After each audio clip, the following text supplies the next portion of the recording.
Once it gets on top, what's it going to do? Well, in my seminar series, part 6, we talk a lot about that. Noah's flood, the dangers, what would it do?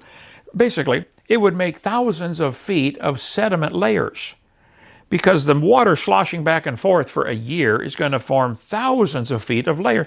Lady Di, where's that glass thing with the sand in between that you used to play with? It's in here somewhere.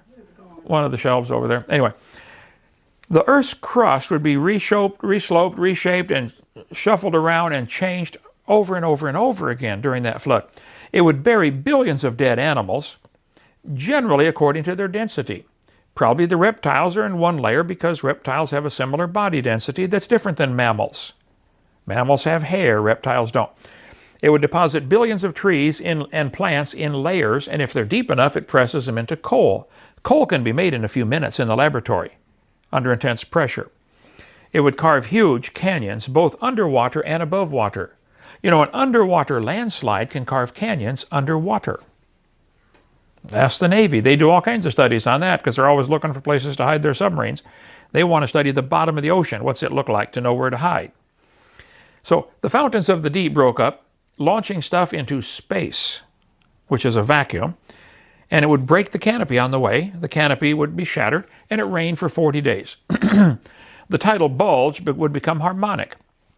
The moon is causing the tide to be pulled up, but the Earth is turning, so that the bulge pretty much stays under the moon. People on the equator, if they could see it from off the surface of the Earth, that tide is moving 1,000 miles an hour to the west. So the water is being not only raised up and down, it's being side to side. There's lateral movement and vertical movement. The tidal bulge would become harmonic at about 200 feet, and it would deposit thousands of layers of sediments all over thousands of feet thick. Broken plates of the Earth would flex up and down and would cause cross bedding. And how do you get this pattern of sandstone? Layers this way, cross bedded. One flood in the days of Noah would do this. You can get a similar small one of these by taking a jar of dirt and rocks and sand and water and shake it up and watch it. It'll happen in your hand. You used to play with that thing in here. We need to get some more, by the way. Put that on your list again. Okay. The Bible says in the 600th year of Noah's life, in the 2nd month, the 17th day of the month. So let's make a little calendar here. We're going to call that February 17th. 2nd month, 17th day. In the year 600. Then it says in the 601st year, the 1st month, the 1st day of the month, the waters were dried up from off the earth, and Noah removed the covering. We'll call that January 1st, 601. So he's in the ark for almost 11 months until he takes the covering off because it's starting to dry out. And it says in verse 14, in the 2nd month, on the 27th day of the month, the earth was dried. We'll call that February 27th of the year 601. So Noah's in the ark a little over a year, about a year and a half a month. So God spake unto Noah and said, go forth out of the ark. Very interesting. He didn't say come out of the ark. He said go out of the ark.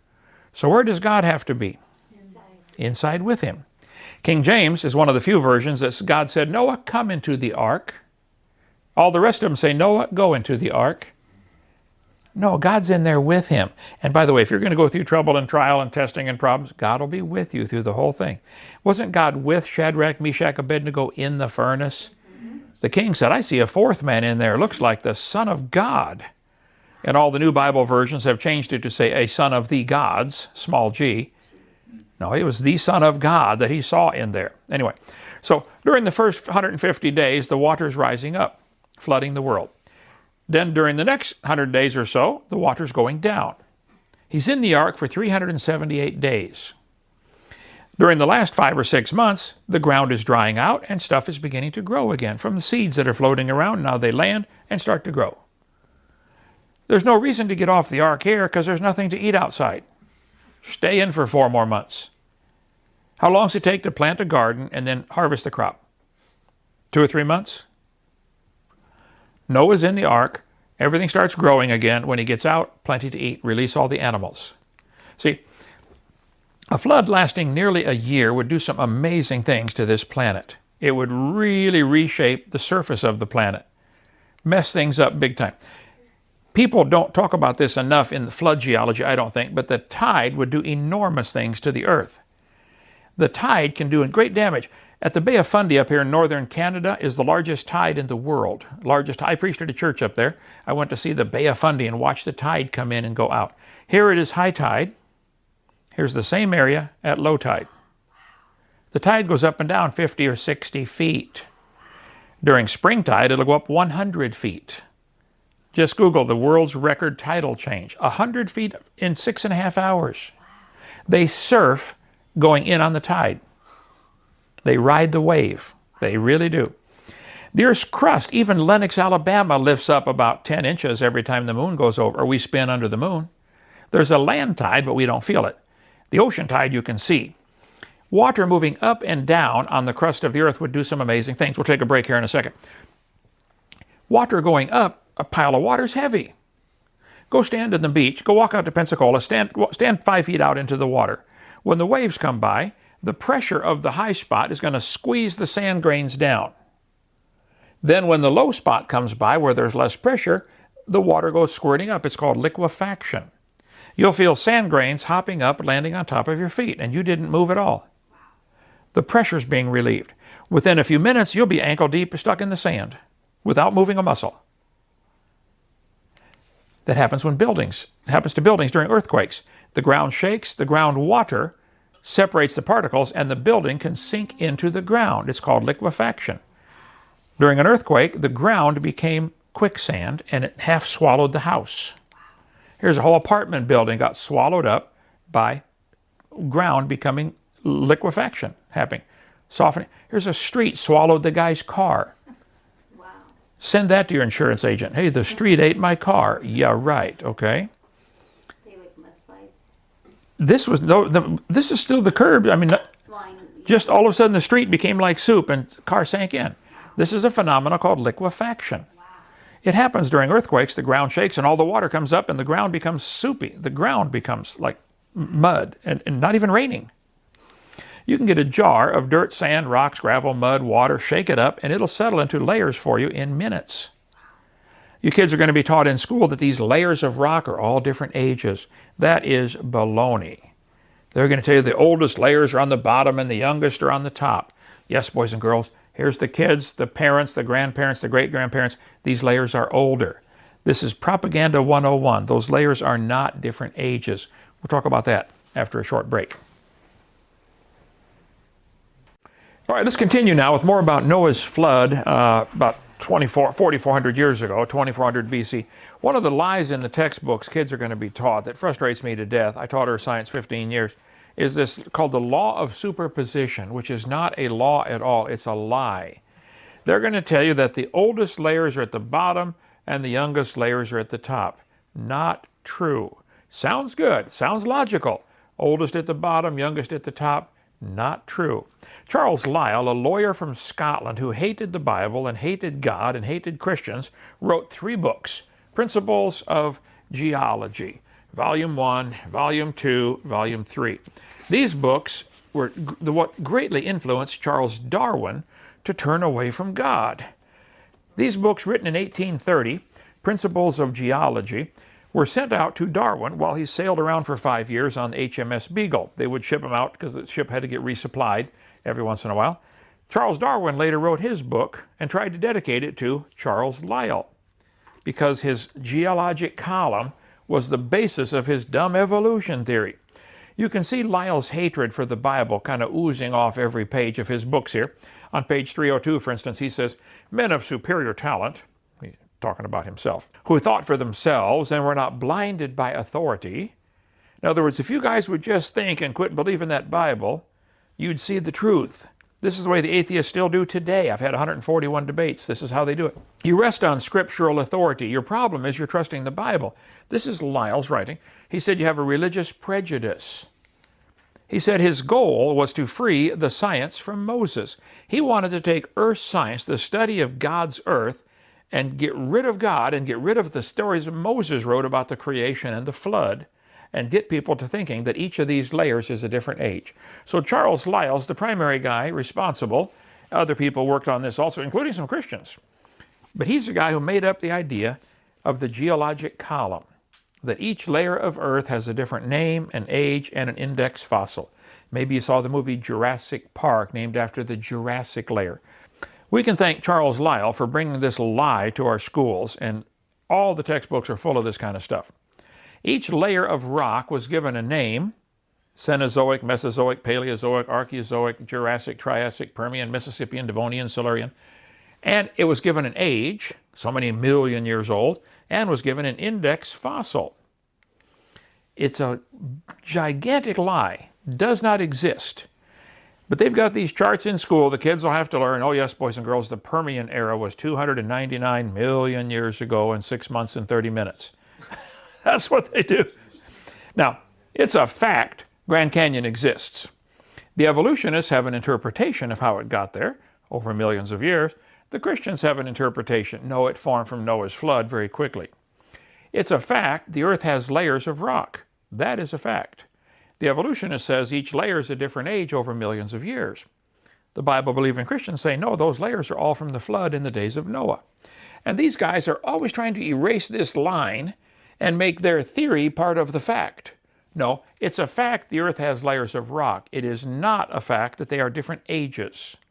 The geologic column is actually the Bible for the evolutionist, and it only exists one place in the world: the textbooks.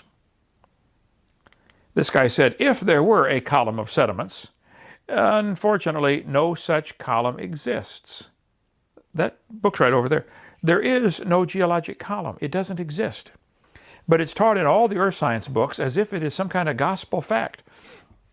If it existed in one place, it'd be 100 miles thick. There is no geologic column.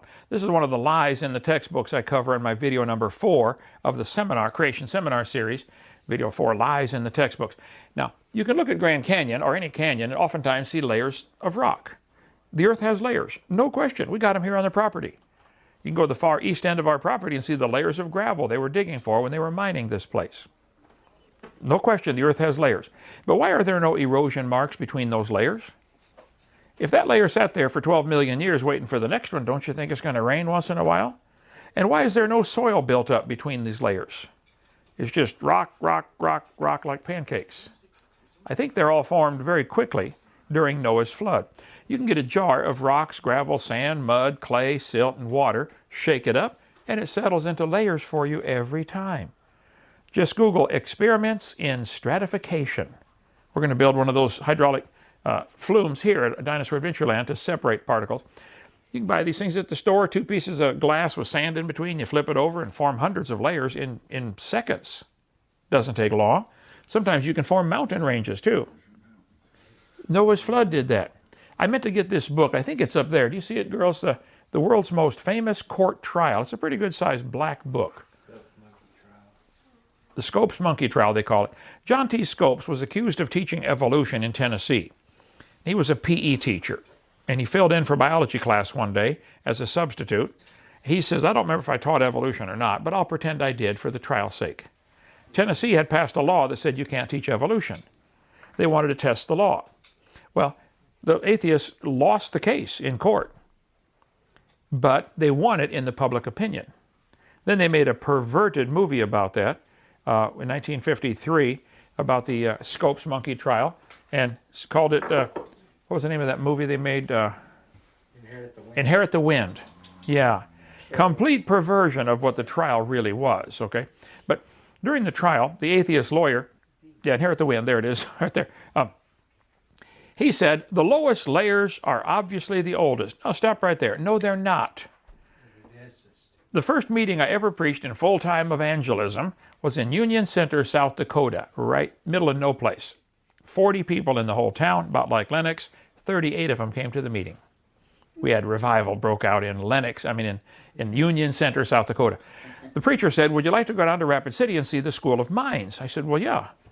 We went about 40 miles away to Rapid City, whatever it is, and we're in the School of Mines, a museum there, and the guide stops by this geologic time chart. He said, now folks, this layer of rock right here is 70 million years old. My daughter was 12 years old. She said, sir, how do you date the layers of rock? He said, we tell the age of the rocks by what kind of fossils are in them, which is what the book says. Scientists use index fossils to determine the age of rock layers. Okay. We walked around the other side. We're standing over here. And the guide said, now, folks, these bones right here are 100 million years old. My daughter raised her hand again. She said, sir, how do you know the age of those bones? He said, we tell the age of the bones by which layer they came from. She said, sir, when we were standing over there, you told me you knew the age of the layers by the bones, and now you're telling me you know the age of the bones by the layers. She said, isn't that circular reasoning? That guide had a strange look on his face. It was almost as if he were thinking, maybe for the first time in years. He said, you're right, that is circular reasoning. I never thought of that. Date the rocks by the fossils, date the fossils by the rocks. That's how it's done. Finding particular fossils indicates the age of the rocks. This is all pure baloney. It's circular reasoning. Here's Glencoe biology textbook. On one page, you date the rocks by the fossils. On the next page, you date the fossils by the rocks. These books are all right here in our museum. This is a lie. It's circular reasoning. This guy said the intelligent layman has long suspected circular reasoning in the use of rocks to date fossils and fossils to date rocks. The geologist has never bothered to think of a good reply. We don't know why. That's what I was taught in school, so they teach it to you. Encyclopedia Britannica. It cannot be denied from a strictly philosophical standpoint. Geologists here are arguing in a circle. The age of rocks is determined by the organisms they contain. They date the rocks by the fossils, not by carbon dating, potassium, argon, rubidium, strontium, lead-208, lead-206. That's not how it's done. They date them by the index fossils. Ever since the beginning of the 19th century, fossils have been and still are the best and most accurate method of dating and correlating the rocks in which they occur. Apart from modern examples, which really is archaeology, I can think of no cases of radioactive decay being used to date fossils. They don't do it by carbon dating. You find a bone and say, sir, how old is this? The first question, where did you find it? What difference does it make where I found it? Oh, we have to know where to give it an age based on the layer it came from. Radiometric dating, like carbon dating, would not even be feasible if the geologic column had not been built first. Paleontologists cannot operate this way. There is no way simply to look at a fossil and say how old it is unless you know the age of the rocks it comes from. This is Niles Eldredge, a big-time brand-name evolutionist, one of their poster boys. He says, this poses something of a problem. I went to hear Niles Eldredge speak at University of West Florida. He had his slide projector set up and a screen behind him, and he's standing right in front of it. When he turned it on, it's shining in his eyes, and he's trying to see the crowd behind it. I went up and said, sir, why don't you stand off to the side here so you're not in the light? Oh, okay, thank you. Okay, not the sharpest tool in the shed, I think. Okay. He said, if we date the rocks by the fossils, how can we then turn around and talk about patterns of change, of evolution, through change through time in the fossil record? Good point, Niles. He said, the rocks date the fossils, but the fossils date the rocks more accurately. I think the lights are on, but nobody is home. He said, circularity is inherent. We have to use circular reasoning. They said the charge of circular reasoning, in other words, if you get accused of this, you can handle it several ways. You can ignore it. It's not the concern of the public. It's none of your business how we do it. It can be denied by calling down the law of evolution. It can be admitted as a common practice or avoided by pragmatic reasoning. Are the authorities maintaining on the one hand that evolution is documented by geology, and on the other that geology is documented by evolution? Isn't that a circular argument? Yes, it is, Larry. Bang, you got it right on the dot. That is a circular argument. He says the oldest layers are obviously the oldest. That is simply not true. But your kids are going to be taught the oldest layers, the deeper we dig, the further back in time we go. This is typical propaganda from kindergarten on. During the flood of Noah, the tides would be pulled up toward the moon like they are now, and there should be a high tide and low tide change every 6 hours as we spin around, except the moon is also moving at the same time. So it ends up about 6 hours and 25 minutes between high tide, low tide. On an average, it changes depending on all kinds of factors. You know, the ocean floor and the continental shelf and all that stuff. But we get what's called a tidal bulge. Now, when this water is being pulled up toward the moon, where's all that extra water coming from? From the sides. So not only do you get vertical movement of the water, you get horizontal movement. Well, during Noah's flood, this is going to happen a whole bunch of times. Every 6.5 hours. 70% of the earth today is covered by sedimentary rock, means it's laid down in layers. Moving water horizontally forms multiple layers at the same time. We saw the video up at my house in the stratification tanks. It'll form many layers simultaneously. So you could get a fossil on top that's actually older than a fossil at the bottom. Think about that for 5 minutes. It is not true that the oldest fossils are at the bottom because you have horizontal movement. Just Google experiments in stratification. They have huge tanks where they run the water around and figure out how sediments form, and they form many layers simultaneously. Here's a bunch of layers being formed in this tank. Google experiments in stratification. This is the beach. The water comes in, the tide, piece broke away. Guess what? Multiple layers of sand in there, formed in one high tide.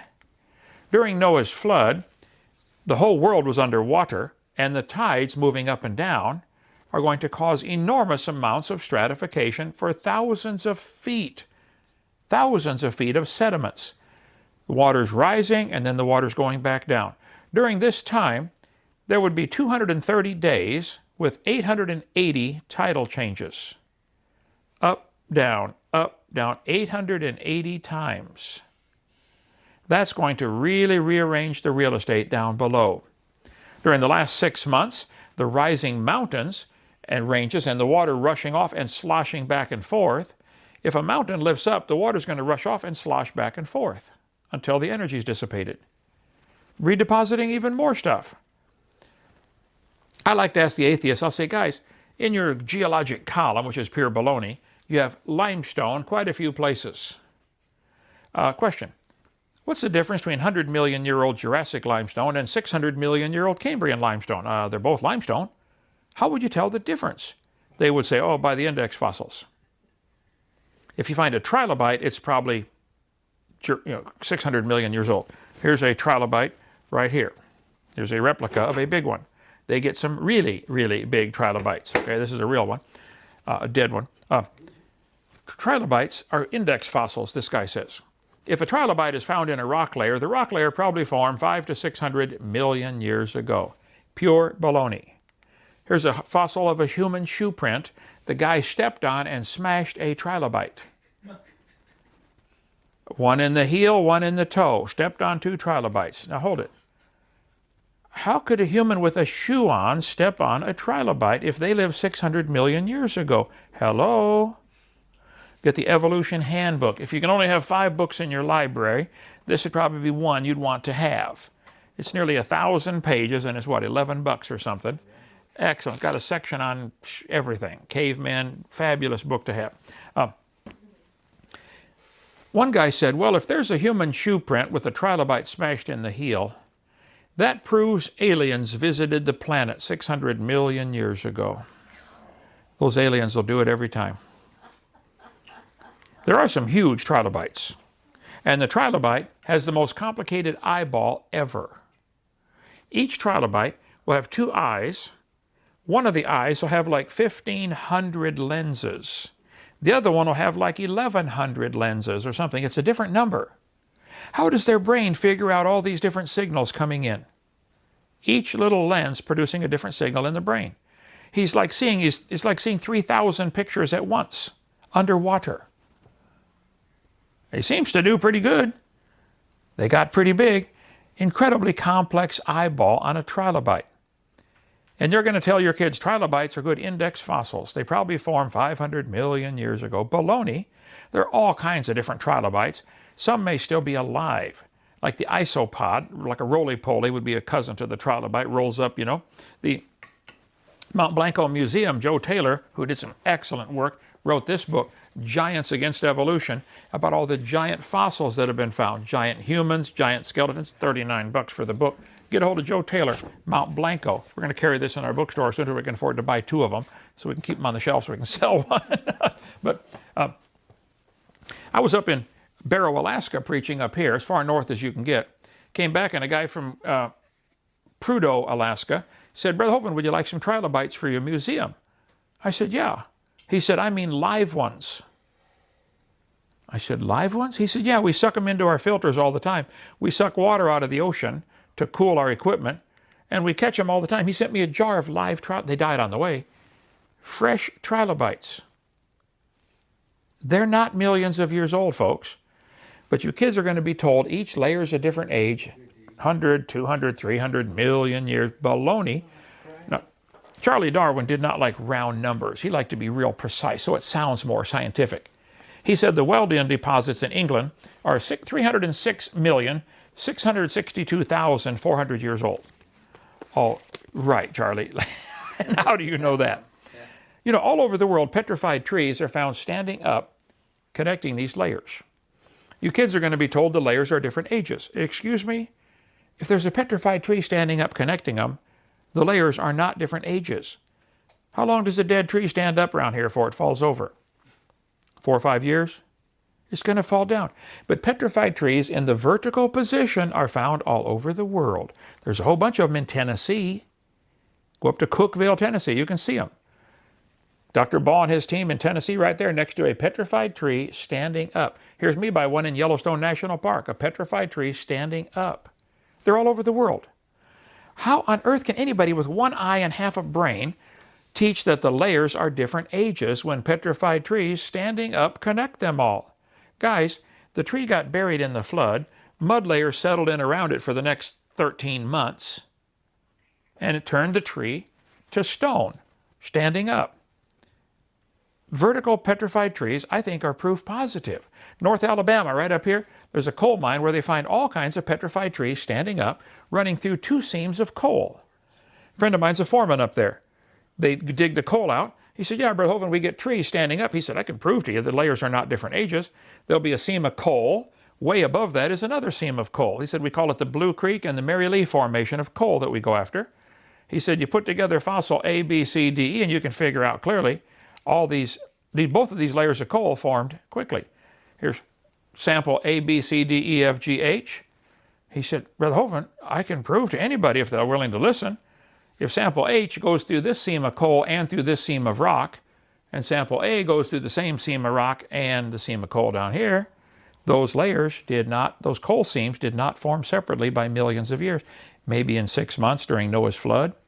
You'd get a layer of trees deposited, mud on top, sloshing back and forth. 6 months later, another log mat floats over and sinks. And you get 2 seams of coal stacked on top of each other. Specimen Ridge, Wyoming has 27 consecutive layers of coal, all formed in Noah's flood. 30-foot tall petrified tree, Kettle Mine in Cookeville, Tennessee. The top and the bottom of the tree are in different seams of coal. 1 tree through 2 coal seams. Think about that for 5 minutes, you evolutionists. Why are the coal seams nearly always found on layers of clay? Clay is a pretty poor soil to support the growth of a forest, don't you think?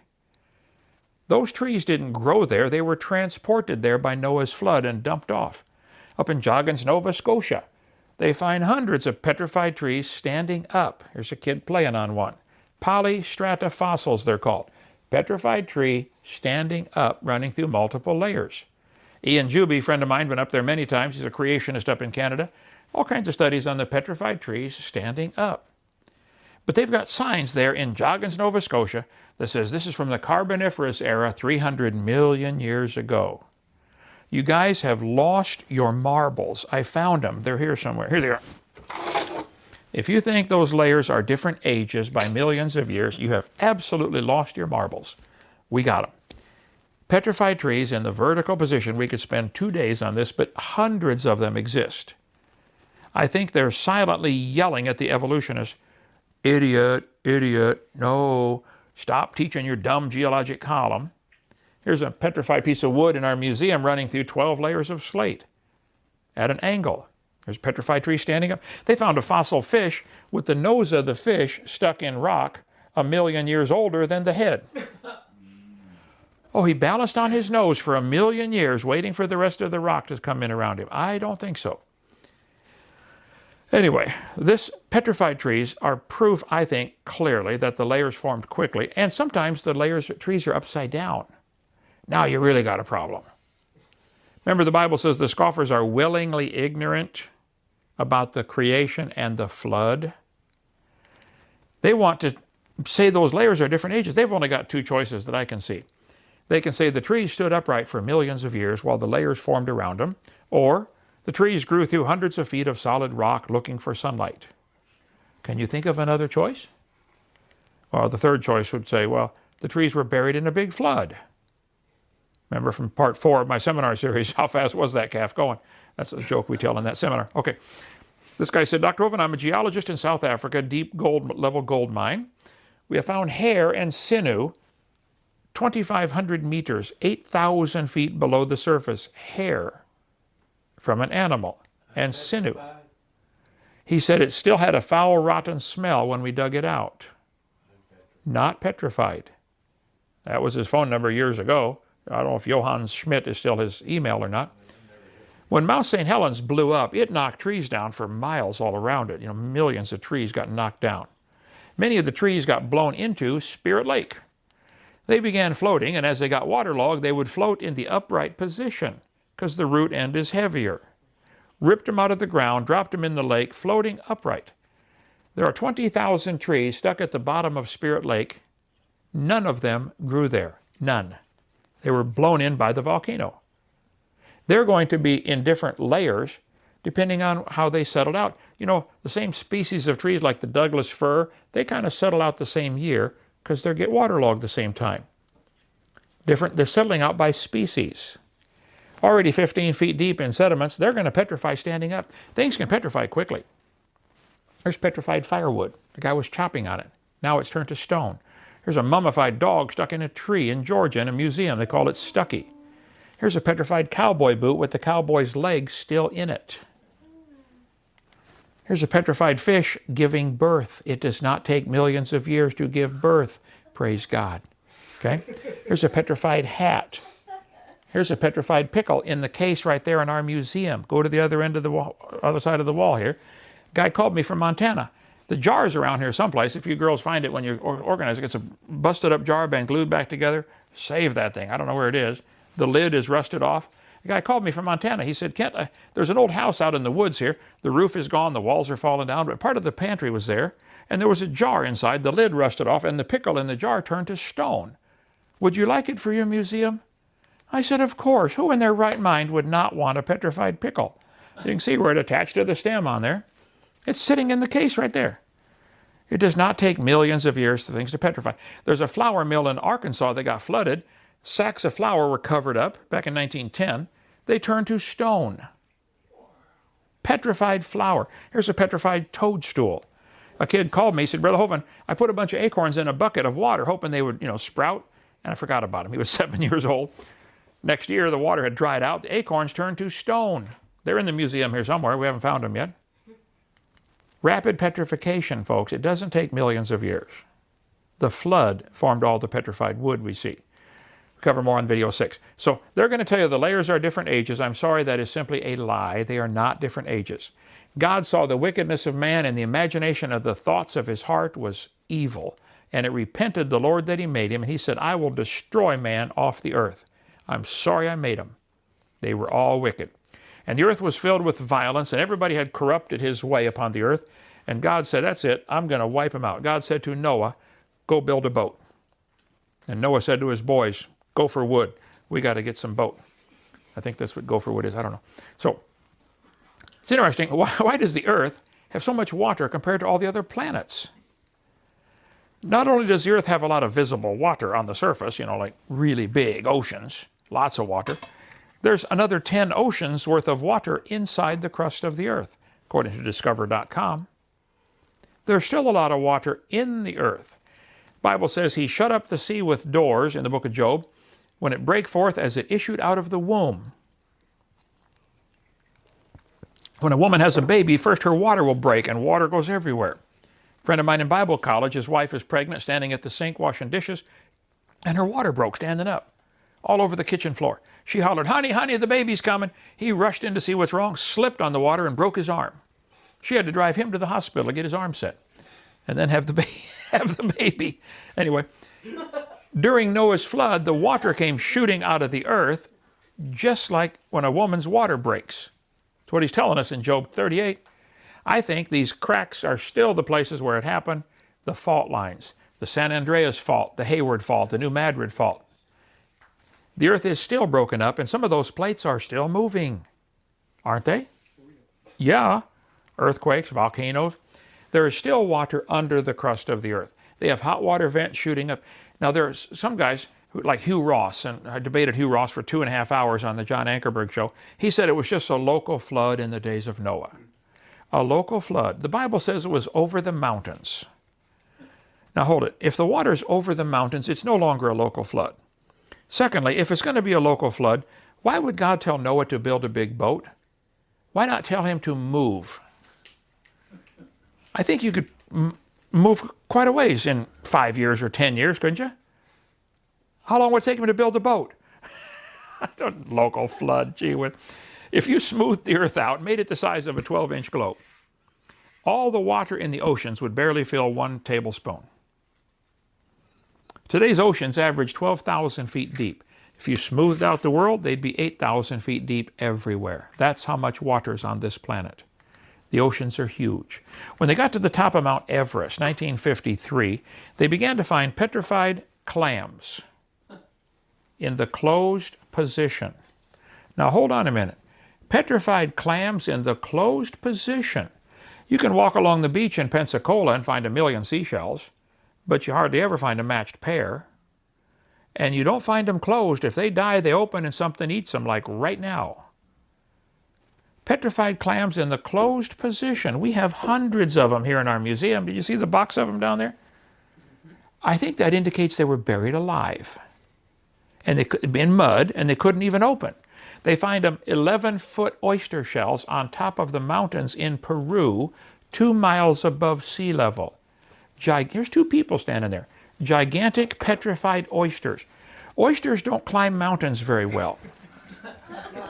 How do you get petrified clams on top of Mount Everest? Mount Everest is 450 miles from the beach. Now, I don't think Mount Everest was there till the last part of the flood. The mountains rose up because of India being pushed up. One of the plates was sliding and Mount Everest lifted up 5 miles. 5 miles compared to 2,000 miles to tip of India is nothing. What's 5 compared to 2,000? You know, just a little tiny angle. Clams open when they die. To get petrified clams closed, you have to bury them alive. There's a place in North Alabama where the petrified clams are 10 feet thick of petrified clams, millions of them. They find fossilized eggs of all kinds. Eggs are fragile, had to be buried quickly in mud. Nice soft silts and muds turned to stone. Here's a petrified jellyfish. Do you think it's possible to petrify a jellyfish? It happened. Noah's flood would do that. Just the temperature change from the hot water inside coming to the surface, within a few hundred miles of that crack, everything's going to die and it's going to snow to the bottom because of the temperature change is going to kill things within a certain distance of the crack.